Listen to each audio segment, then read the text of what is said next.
Citroen DS. Original equipment for the first ones was a 165 400. So 165mm width of tyre, 80% height of 80% of 165 is the height of sidewall on a 400mm rim. Okay, and that's the early cars. The Michelin X is the first radial tyre.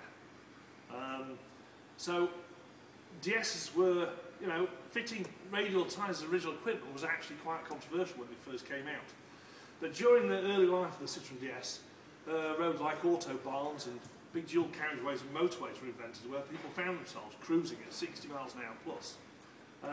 And the knock-on effect of that with the DS's suspension being as clever as it was, the cars began to wander quite considerably. So Michelin and Citroen got together, as they often had done. Michelin and Citroen got together and developed the Michelin X in the first place.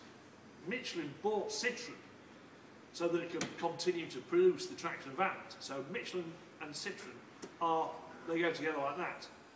So the Michelin X was the first one, but the car wandered. So Michelin developed the XAS, the first asymmetric tyre carcass. That's it there. The first one was developed was for the DS. They came together. For me, I think fitting anything other than this on a Citroen DS would be like putting a different steering wheel on it, changing that fantastic gear system, putting a normal brake pedal on the Citroen DS. This is as crucial a part of that design as anything else, and it's a major leap forward. Michelin and Citroen, both very innovative. So there's no reason to change from that tyre. They still make it. It is the only tyre in that size. 180 HR15 Michelin XAS. Now, in 1973, they moved on to 185, which is a more standard tyre size. But because the DS is what it is, they still need the asymmetric carcass to try and stop the car from wandering. So if you cheapskate and put a different kind of 185/15 in, with never mind the tread path being different, but also the carcass structure is totally different, then really you're taking away from the car's handling.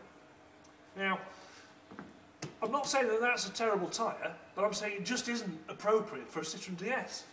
Now, the other thing that people do, and this to me is utterly bonkers, it's moving away from what makes a Citroen DS, and they go out and they choose to fit a model tyre, and this is only out of cheapness, because they can get these. They fit things like Mondeos and all sorts of things, very common tyre size.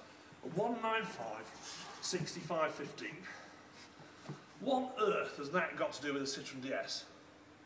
Now, I've heard people argue that when Michelin developed the Citroen CX, they changed to more modern low-profile tyres. Well, they did. That's the Citroen CX. It's the wrong diameter. You can clearly see that that's totally wrong. The footprint width is massively wider and completely inappropriate to the car.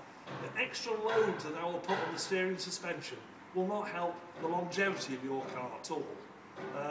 Those steering components don't need that much footprint in contact with the road. That's what I want.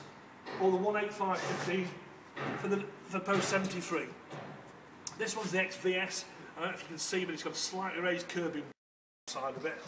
But the asymmetric carcass is what tightens up the suspension and the steering of the DS and makes it drive in a straight line at cruising speeds. The other way to do that is put more modern low-profile tyres on. That's what they do. They put low-profile tyres on. But to cope with low-profile tyres with fat footprints, they change the steering geometry. They put more caster on the steering, which they overcome by much more clever modern power steering. And it's completely inappropriate to a DS. It's obvious in my mind. So Citroen DS, 180/15 or 185/15 for post-73 models. Some cars also fitted, I think I'm right in saying the Citroen DS was the only car that's legally allowed to fit a smaller tyre on the rear than it has on the front. But that's the Citroen DS for you, totally innovative. So any more details than that, 01302 711 23 or longstone.com.